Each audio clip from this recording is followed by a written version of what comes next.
আমরা ট্রিগোনোমেট্রির একটা interesting problem করব। প্রবলেমটা কি দেওয়া আছে, sine alpha plus sine beta equals to 2। দেখো এই প্রবলেমটা সলিউশন করার আগে আমরা দেখব সাইন থিটার সর্বোচ্চ মান কত হয়, 1, তাই না? তাহলে দেখো sine alpha plus sine beta সমান 2 দেওয়া আছে, তাহলে সাইন আলফার মান কত হয়ে গেল 1 এবং সাইন বিটার মান 1 হবে। এবার দেখো আমরা কস আলফা এবং কস বিটার মান নির্ণয় করব।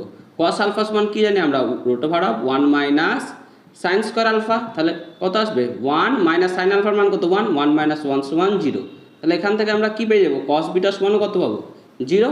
তাহলে এবার দেখো আমরা কস আলফা প্লাস বিটার মানটা নির্ণয় করে নেবো। কী হয় cos alpha plus beta, cos alpha cos beta minus হয় minus sine alpha sine beta. Cos আলফার মান কত 0, কস বিটার মান 0 মাইনাস সাইন আলফা সাইন বিটার মান কত হবে 1 × 1। তাহলে আমাদের অ্যান্সার কত চলে এলো -1। তাহলে এই